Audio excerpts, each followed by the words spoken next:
Hello, guys. Welcome to a brand new episode of The Film Angle. My name is Kris, And I'm Alex. and we've got some really big movies to talk about this week. We're fully into awards season now. We are two big movies about movies. Yes, it feels like we've been getting not just these two movies, but it's been a lot of this the last year, a lot of rose tinted glasses. One of these picks is a lot more romantic in its approach to how looks at the past, and the other is just downright absolute head spinning. Yeah, one's like a therapy film, and the other is like a university dissertation with a whole load of drugs and sex and rock Anxiety. and roll. Babylon was a movie that we knew for quite some time. It had its US release quite a while ago. It's just being released in the UK. Very divisive. Um, Mm, you either loved it or you hated it, which to me sparks a lot of intrigue. I love a movie where I go in and I know I'm not going to be subdued to the critical opinion. I'm going to be going in with a fresh mind, and but it does have a little added effect that I'm complete sucker for Damien Chazelle. So far, I've been a really big fan of his work. His movies Whiplash, La La Land, and First Man, especially, have been really really strong for me. So this was number one most excited film for me for some time.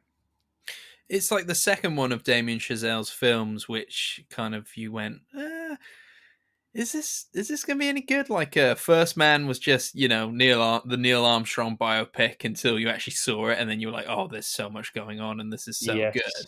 And then Babylon, especially over here in the UK, like the advertising campaign was like, this is the party movie, like it's Wolf of Wall Street, but in the 20s, which it very much isn't. Maybe for like the first 30 minutes, but it's a lot more kind of introspective film, a lot of very critical of kind of like the Hollywood system, but as well 100%. as but as well as like just absolutely adoring kind of the innovation and entertainment that's come from it, and being almost at like odds with itself on how to feel about that. Um, yeah, really, really interesting that it was kind of advertised that way, and it actually is a lot more kind of thoughtful.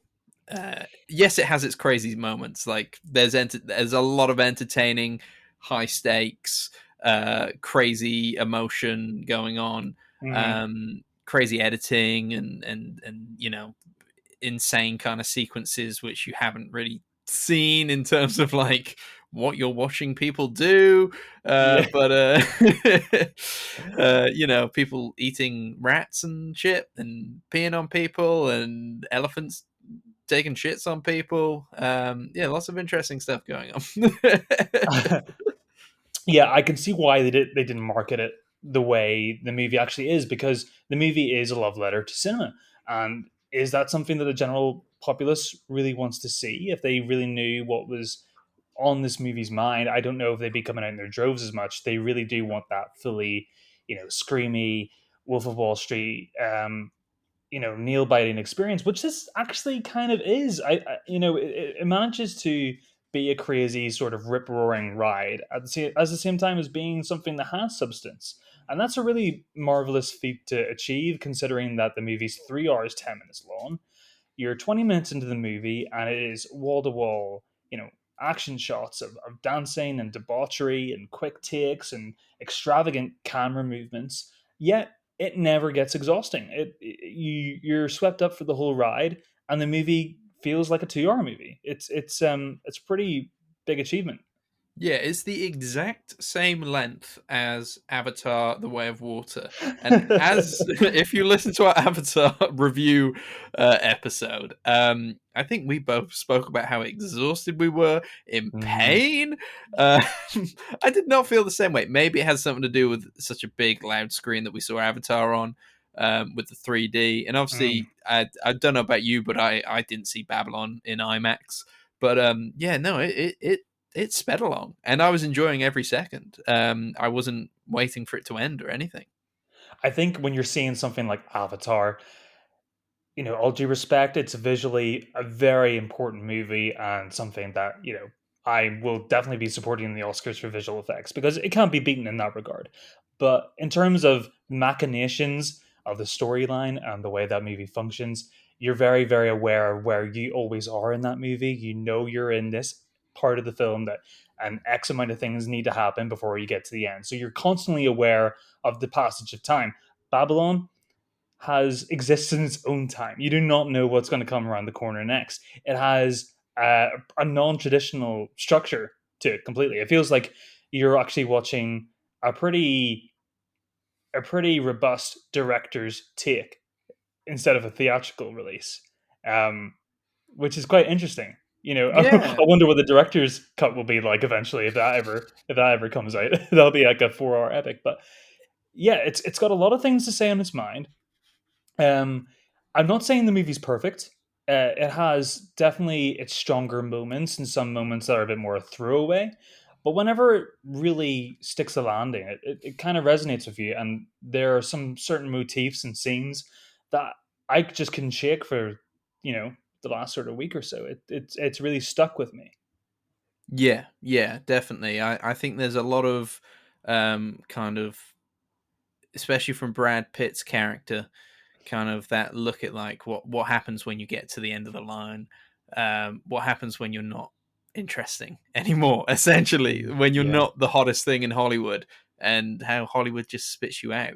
Um, And can I just it, say, he is just, I think he does some phenomenal work in this movie. I think he was good. I didn't think he was the best part of the film though, personally. Mm.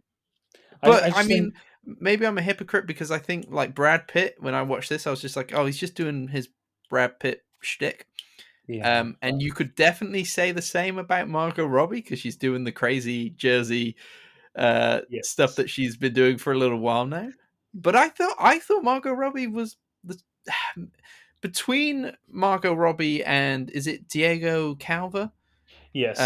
who plays Manny Torres. He's practically unknown, I think, to me. Hmm. I think he's done some television. Yeah. Yeah, I think he was in Narcos. I think between the two of them, they were had incredible performances, and I know Margot Robbie's doing the stuff that she's done for Harley Quinn there, but there was so much more sadness underneath the craziness, and I I don't know. I thought she was absolutely phenomenal in the role. I think that's a thing between both her and the Brad Pitt Jack Conrad character. They are both, there's this facade that the first movie carries, with the parties and the exuberance, but there's an underlying melancholy to both of them, a fear of irrelevance. And I think especially Pitt Mm, plays into this really, really well, where, he is doing the Once Upon a Time in Hollywood Tarantino esque caricature in the first half of the movie. But once the irrelevance starts to kick in and he starts to kind of realize the pattern that he's getting himself into, the being irrelevant in the film world and the sort of end of the talkie era, he leans into the melancholy in a really subtle way, and I think that's something that can't be really overlooked. I think that to achieve that subtlety in a movie that is just always loud, always screaming at you, I think is pretty interesting work from Brad Pitt.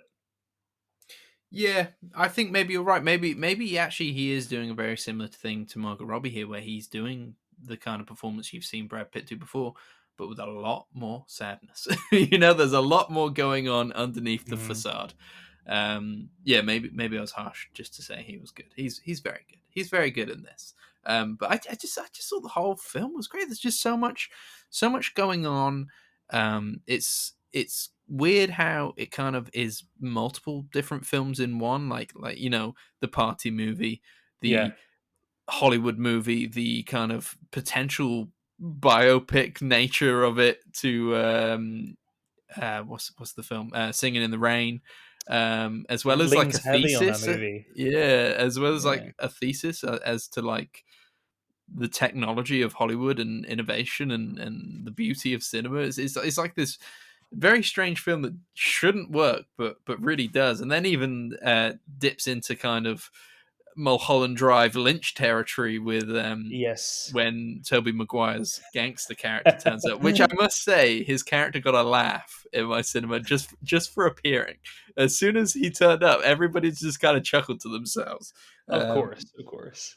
and he It's has a that whole sequence in the movie is kind of like it is sort of under the Silver Lake mixed with like an adult version of Who Framed Roger Rabbit. It's like it's it feels like a complete, it's a fun sort of detour that is sort of really unnerving. I mean, like I felt like I was in the shoes of the Manny character, where I'm being like led into the cesspool underbelly, and that's a really big thing about like that's really true because this movie Babylon is based on is the sort of myths and legends of Hollywood, the things mm, that the things that might have happened, the things that did happen, the ambiguity of the exuberance that people lived, and that is a really good example of like the myth of Hollywood, like what kind of seedy things people were doing, exploiting other people or exploiting their own yeah. fantasies and disillusions and everything. I thought that was really fun. Yeah. Otherwise, being a really like sweaty palm 20 minutes as well. Yeah. It's the collateral damage of Hollywood, isn't it? The early days when there were no rules and everybody was just being exploited for the sake of, Mm. I guess, cheap entertainment.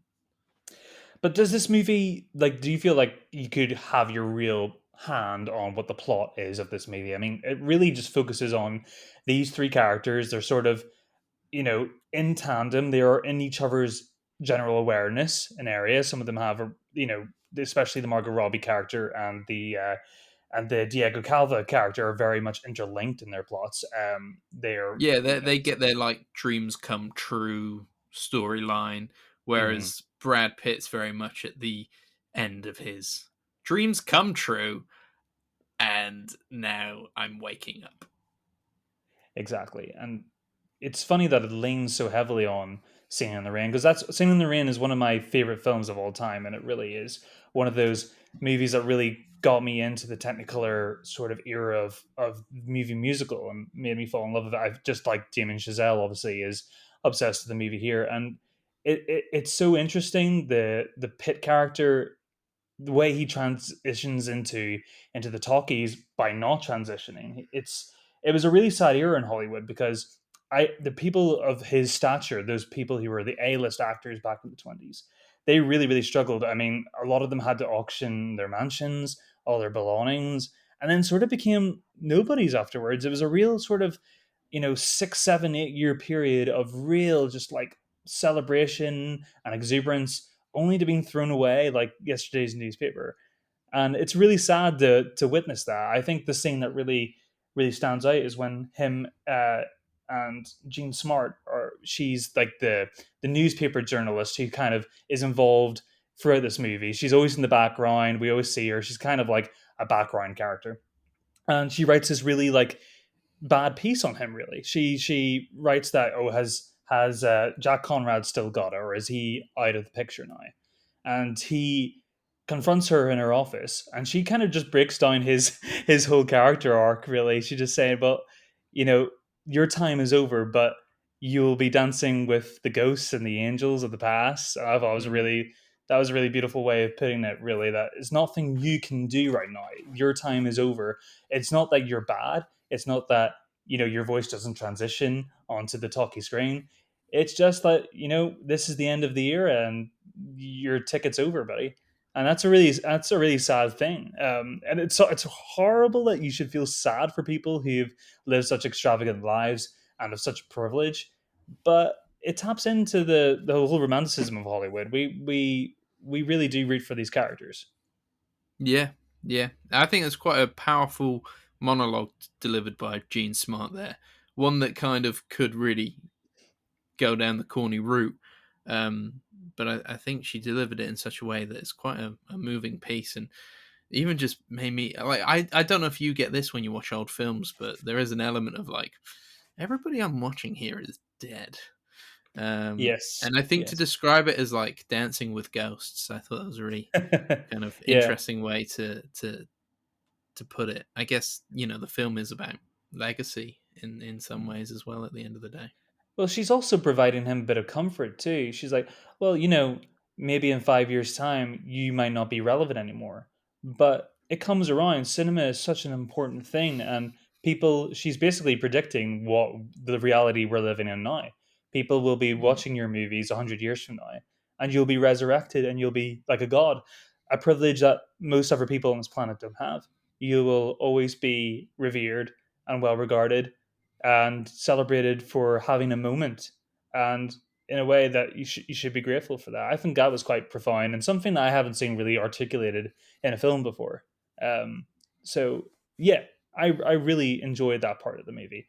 But I think the thing that really carries over the film in general, the real sort of thing that stays with you, is the chaos. It is just a chaotic ride. From the party at the beginning, is so over the top, and really that's the thing that Damon Giselle does so well. I was talking to you about this the other day. He trains you how to watch his movies. Mm. You think about La La Land opens up with this big, massive, swirling musical number on a highway, where it really tells you, right, okay, buckle up here. You're about to watch a big movie musical, and you're either in or you're out. And it's the same thing with First Man. It has a really, really intense, emotionally locked down opening scene, where a flight mission goes wrong, and Yeah. it's really intense. Babylon's exactly the same. It is in its own way. It is shitting on you. Yes. There is. It starts off one of the first shots of the film is an elephant literally shitting on the audience. Um, Yes. so and But you're right. It teaches you like you've got it's dirty Hollywood, but don't be afraid to laugh. It's still funny.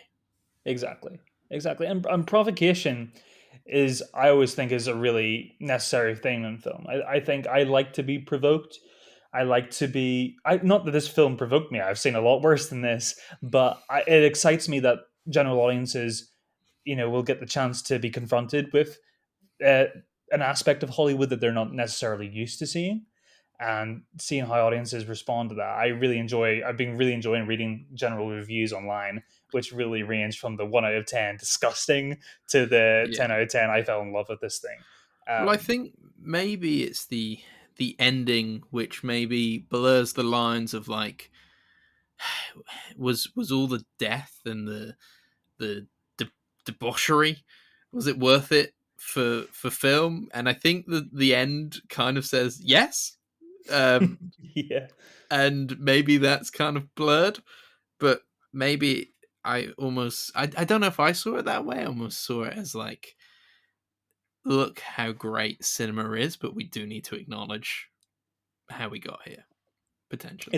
It's sort of an interesting, perhaps companion piece to the film we talked about, the other week, Tar, where it's really in conversation with itself. Is the art worth the mishaps and the misfortune and all the emotions and turmoil to get to the end? And it's an interesting debate that will just always be carrying over as long as cinema exists. I think it's one of those art forms that is just so, there's so much at stake, to make something, that's beautiful or powerful. Even if it's from a financial point of view or just from general involvement, there's so many people of various backgrounds involved that it is just a mess. And whenever it comes together, it comes together. But yeah, we do need to acknowledge that there's a lot of turmoil that goes into there. And you're watching the 1920s where they're just figuring this stuff out. I mean, the scene where Margot Robbie is shooting her very first talkie. Mm. Um, and it's this extended scene that goes on for about 15 minutes, and One of the best scenes it of is the film. 100% agree. And everything is just going absolutely crazy. The stage is too hot. The guy who's recording the sound is going crazy because the microphone's not working. She's talking too loud. She's not in the right spot. No, a guy literally dies in a hot box because they keep throwing him back in there because they really don't want to miss the shot. Yeah, the Um, camera's in a box because the camera makes too much noise, which is going to be picked up on the microphone. People keep walking into the stage. yeah, it is really good. That's your full Wolf of Wall Street chaos moment there, but it really works. And then you've got this opening. There's got this scene about 20 minutes into the movie where then this big open plain where they're shooting about 30 movies back to back from each other. And because there's no sound in those days, you didn't have to worry about being noisy. So you could shoot all these things back to back. You could shoot a jungle movie next to, an African epic film from historical Egypt or anything, and they both wouldn't blend into each other. But it's just people yelling at each other, the chaos, and they're making 30 movies at once. Hopefully, one of them sticks, and that's Yeah, kind of how these movies were made back then. I think there's so much less at stake, but it was just they were churning these things over and over and over again. And it was a really do or die situation. I thought the movie captured that perfectly. It's what sticks with me at the end of the day. I think Giselle is still on a winning streak for me. For 100%. this, I absolutely love this film. Not as good as First Man though. I still think First Man's my favorite of all his films. I absolutely adore that film. I completely agree. I completely agree. Mhm. First Man is still his number one, but yeah, I think it's surprising. All of his movies are rife with tension. I think La La Land is the most sort of laid back and most sort of gentle, but it has its moments too. Um, but yeah, I mean, this guy's like he's in his late 30s now, and we've got still so much to see from him. So hopefully, this wasn't as big Hopefully. a bomb in the box. Yeah, hopefully this didn't feel so much in the box office that maybe he'll have to downsize. But I think it's amazing that a filmmaker on his fourth big major outing was able to make something so big. And this is a movie that comes out from a director who's been doing this 40 years and gets to make his big, you know, $300 million budget movie that flops. So kudos to Yeah. Giselle for doing that so early in his Yeah, career. he was given a lot of money, and like you said, it feels like they released a director's cut, and that's not a bad thing. I was completely happy with everything in this film. Also, just want to say as well, they didn't reveal like the full cast in the adverts either. Obviously, Brad Pitt, Margot Robbie were the big selling points. Diego Calva, a Hmm. newbie for me, thought he was brilliant. Didn't know Jean Smart was in this. She's great.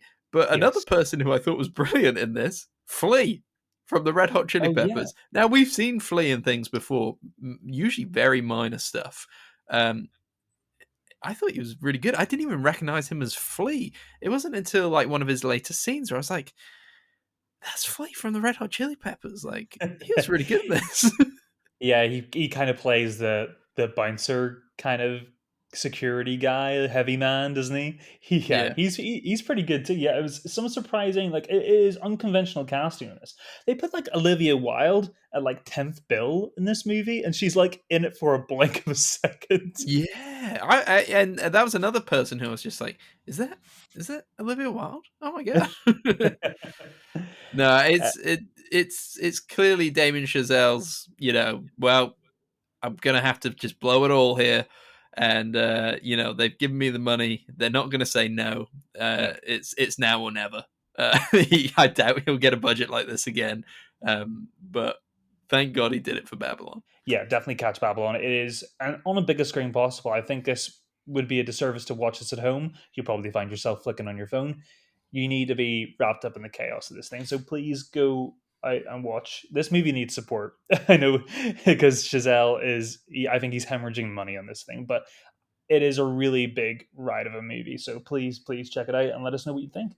And a transcendent cinema experience where there's a lot of shots of people in cinemas, and you kind of catch yourself going like, "Ooh, I'm part of something big here," Yes, of course, of course. even if there's only two people in your screen.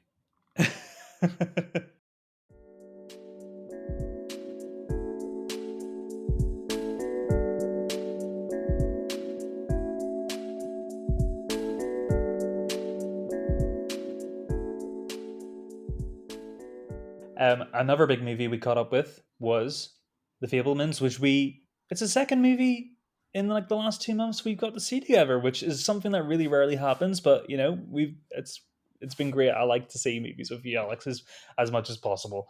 The Fablemans has been something, we discussed that has been close to our hearts for some time because we're big fans of Spielberg, and this is a movie that was really, really anticipating.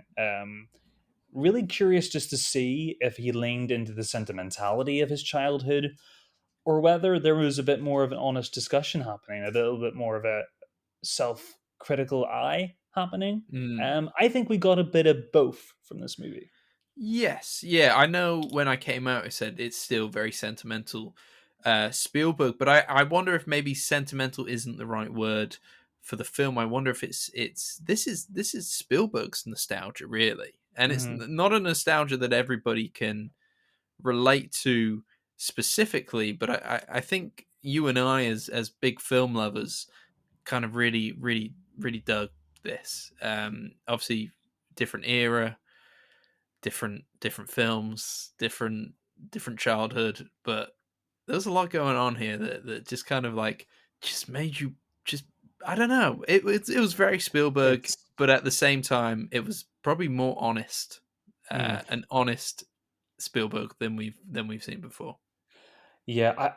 I think I understand what you mean with this isn't necessarily on paper a completely relatable story, but the movie is all about his family dynamics at the end of the day. It's about the father and the mother relationship, especially, as well as how that reflected on him and how that sort of drove him to sort of become his own person and kind of decipher his family's history. And that is something that's really, really important in this movie. It's very, very reliant on the performances, and I think a really unspoken hero of this movie is Sammy Fableman himself, Gabriel LaBelle. I think I haven't heard a lot of like talk about him, but he is somebody who the movie actually rests on his shoulders. He is the main character in this film, and I think he does such a really great job of channeling Spielberg, but he does it in such an intelligent way where Yeah, there's so much anxiety, there's so much drive, all these different emotions are going on whilst balancing this intricate relationship with his mother and father, which is constantly evolving on screen. So I thought he did an amazing job. I think I think maybe he didn't or isn't getting the kind of love that we see, Michelle Williams and Paul Dano getting, and I think that's because their mm, performance are very showy. Whereas Manny, the character of Manny, like you say, Gabriel LaBelle, he's the documenteur. He's very much, I would say, for 2/3 of this film, he's more of a viewer, and mm, obviously that leans into the filmmaking, and his skill is the fact that he can take images, put them together in such a way that evokes emotions in the people closest to him.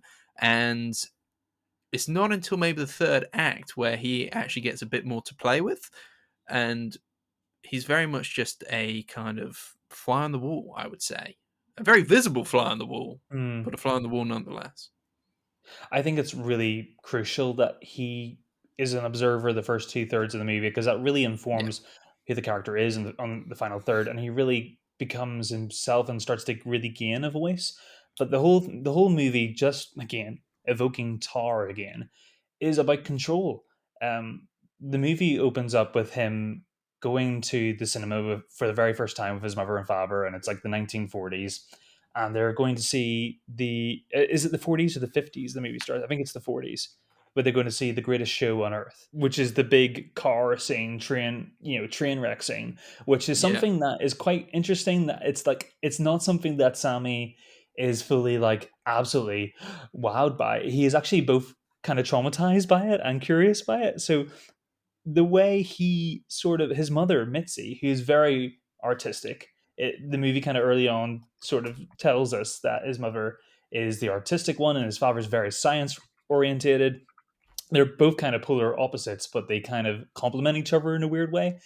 Anyway, Mitzi kind of recognizes that Sammy is traumatized by this experience and sees that Sammy, by getting him a train set, can control the trauma of what happened by reenacting the scene and by shooting it. And it's almost like he has this control and this conception of what happened and can look at it from a different angle at his own pace. So that was a really interesting way. Instead of this, being like, sorry to bash on it, but like a Kenneth Branagh Belfast sort of situation where it's just, oh, the magic of it all, isn't it so wonderful? There's a little bit Yeah. more. There's always more depth going on under the layers here. It is a showy movie. I think, like, you're right. I think Michelle Williams, especially, gives a very heart on her sleeve performance, which I actually think really matched the tone of the movie really well. She is. I consistently am reminded that she is one of the greatest actors alive right now, and when she's given the right material, I think she leans into the head in the clouds aspect of that character so well, and delivers moments of real sucker punch, um, and really kind of coasts Sammy on this sort of journey that he's on. I thought she was terrific. Yeah, yeah. I did like her. Do I think she overdid it sometimes? But then again, like Spielberg's the master. He wouldn't have let her do it if she wasn't truly channeling a Hmm. character based on his mother. So it's difficult, isn't it? And I think as well Sometimes, because Paul Dano's character is so much more introverted, and I think they're so much more diametrically opposed to each other in terms of their just in terms of their volume and how animated they are. yeah, Um, no, and they are supposed to be like the opposites that attract, aren't they? mhm, He's the science nerd, and she's the artist dreamer. And they see life in a very different way, 100%. in a very kind of on the nose but well done opening scene where they're both trying to describe to him what cinema is, or like the movie that they're going to see. And Paul Dano's character is very well. It's 24 frames a second. It's a picture. It makes your head think that it's moving. It's all projected. And she's like, movies are dreams. They're dreams. And Yeah. you get those two different sides which make up the man who is Spielberg. And that's it. This movie isn't. It's not saying everything that happened in this movie is factual. This is, I'm only changing the character's name. The clues in the title, Fableman. This movie is sort of like saying, right, okay, this is sort of evoked by my childhood and my experiences, but I'm also the unreliable narrator here. I'm Yes. romanticizing this. I think he's fully acknowledging that, and I Oh think, yeah. through pain and turmoil, they're probably exaggerated experiences, but I think it's a real sort of love letter to his parents and a real kind of way for him to understand them. Because, it's no secret that Spielberg's been quite open about this, that he's openly had issues with his parents in the past. And this has been, like you said, a real therapy movie for him, which is, like you said, a lot of movies we're getting like this at the minute, which is It's really it's that interesting. It's COVID interesting for thing. film nerds like us. We've all been sitting in rooms thinking about life for the last 2 years, Yeah. and out of it you get films like this, I guess. But yeah, it's very it's very sweeping and emotional, and yeah, it really touched me. I really loved this film as well. I think even though they're two different sides of the same coin, um, they both really, Babylon and the Fablemans really kind of Mhm. are just excellent love letters to cinema.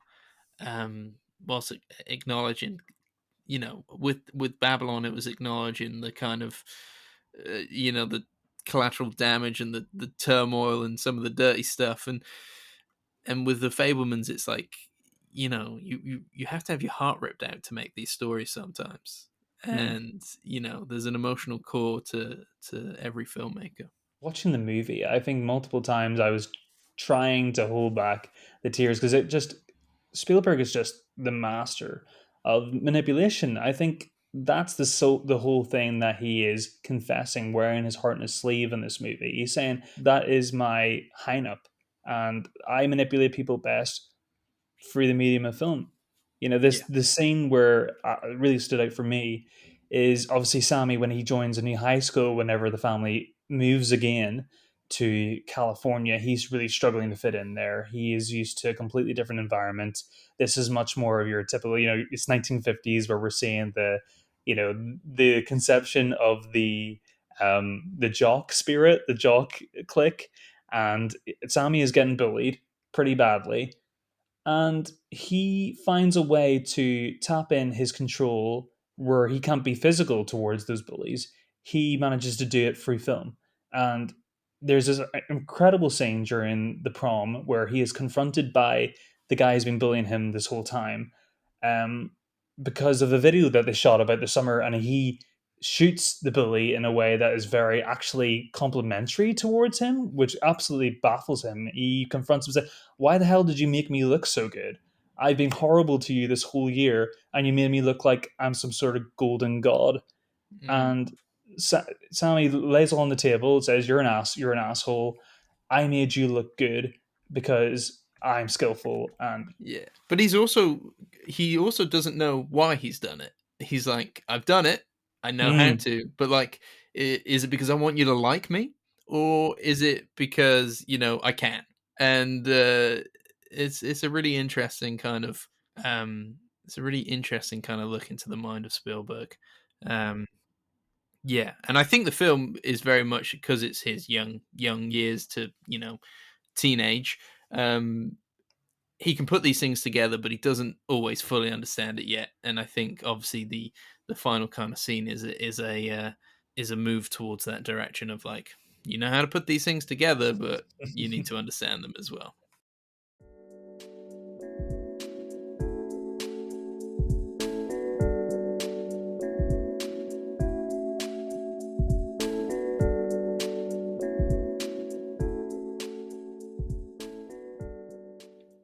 So we are now going to go back to a series that we've been running for the last few episodes, and probably for a lot of the year, because a lot of films to get through.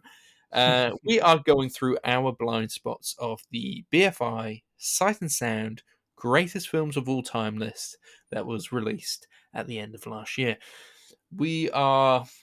Is this our fourth film, Chris? Our fourth blind spot as we go from 100 down to one? I believe this is the fourth movie we have talked about from the list. Yeah, this is quite interesting because I think this is probably the oldest prison escape movie I've seen. Have we seen older than this? I mean, like I know I've seen a lot of prison escape movies from America and the US releases, but I've never seen like a European, French language type of film. And this one's based on true fact. I mean, this is what this movie kind of prides itself on: is it stripped down realism, and that's the thing that really kind of drives this movie forward. It's a movie about a captured French resistance fighter who, during the Second World War, he basically constructs and engineers this daring escape because death is all around him.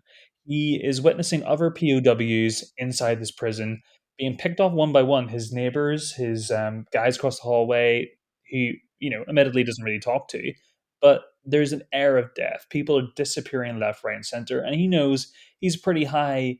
He's a pretty high caliber prisoner, and he's on the chopping block, and he's got to do something about it. And this is a really good testament of the human spirit of what somebody would do to survive. What it means to take action and outsmart the bad guy. And I had a great time with this. Not classically entertaining. It's quite stripped down, and it's really about the process of how he escaped and the machinations of that. But I found it very, very intense and very subdued. I thought it was a very interesting experience. Yeah, I think it is very interesting because, like you said, it's stripped down to the barest elements of what we would now call a prison break movie. I think being based on a book it very much is an adaptation of a book, complete with voiceover throughout the whole thing. I know it's a very French thing as well to do. Um, I did like it, but reading directors' accounts of like why this film blew their mind and why they were so inspired by it. I didn't get that feeling. I liked what it was doing, Hmm. but I wasn't bored over by it, and maybe that's something to do with the fact that like we do get like several Prison Break films a year. Half of them are okay. You get the odd one which are pretty good, the rest are rubbish. Um, and it's I mean, what was it, 1956? So, Yeah. this could have been one of the first of its kind.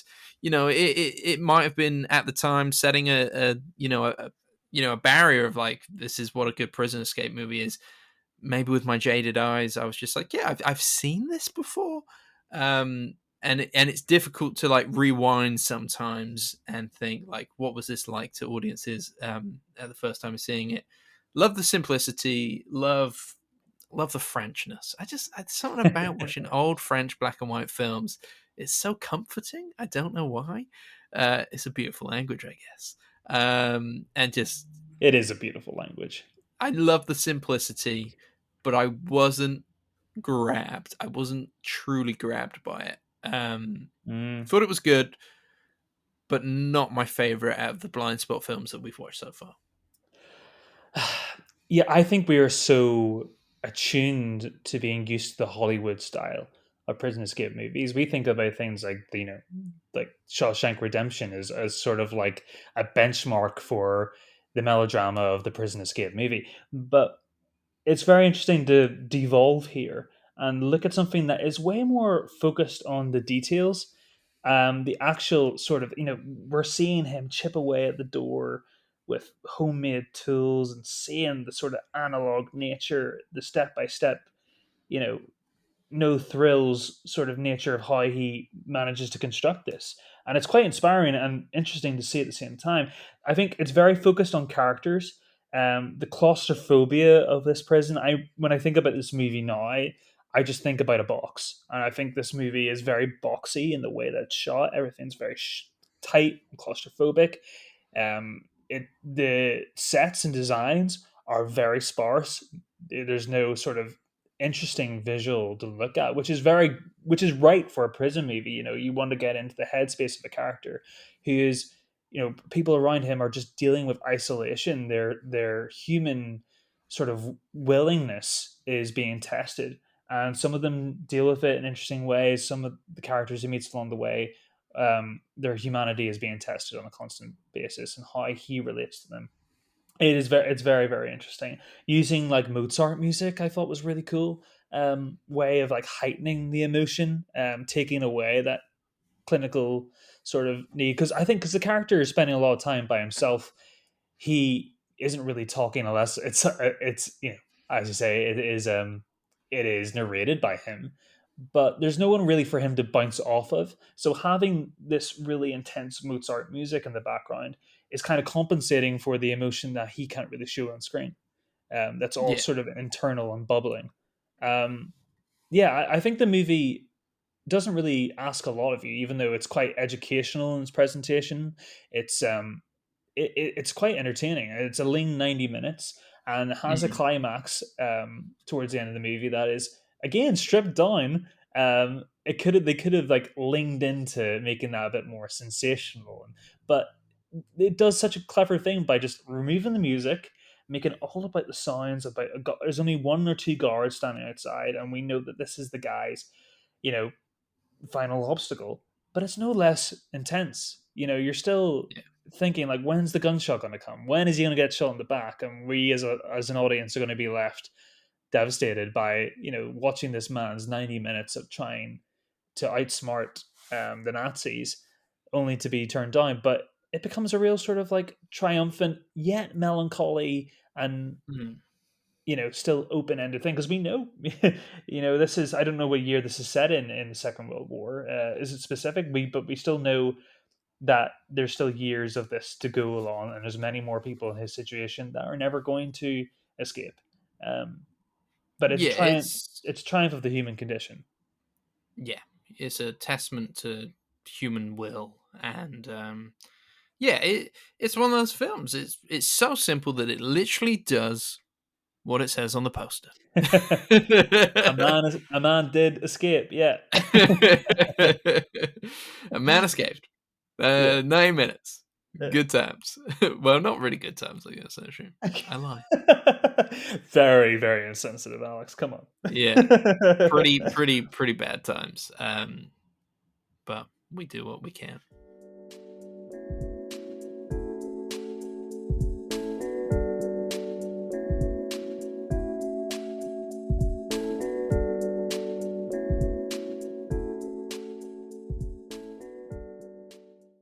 I just noticed as well, Chris, whilst I was looking at Letterbox for the director of A Man Escaped, they have put the next 150 films from the poll onto the list. We're We are never going to not 100% it now. doing that. Are you sure you don't want to watch 250 films? And though saying that, obviously my percentage has gone up now because I think I've seen like 60 odd films on the 250 list. But yeah, we're Okay. just doing the top 100. We're doing the big one. We're doing the big 100. Yeah. I am We sad I'm not going to see the 100% though at the end of it, which is that's I don't know, irritating me now. Well, we weren't going to see the 100% anyway. We've had this off podcast discussion and anxiety about one of the picks on this top 100 list anyway. That we ultimately are going to really struggle to get through, and it's coming up very very soon. Um, did you want to like introduce that the Jean Luc Godard pick?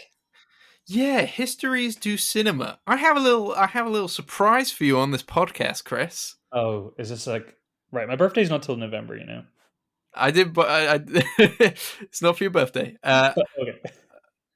I found Histories Do Cinema on Oxfam, the secondhand charity store, and it was not cheap, but I was looking at the resale value of it, and if you want to get it anywhere else, I was even looking in. So my brother lives in Canada, so I was like, maybe I can get a copy in Canada, and then my parents going out there soon, they can bring Mhm. it back for me and stuff like that. And like everywhere's selling it for like £80 equivalent My in goodness. these places. So I found it for £45, the biggest investment this podcast has ever had.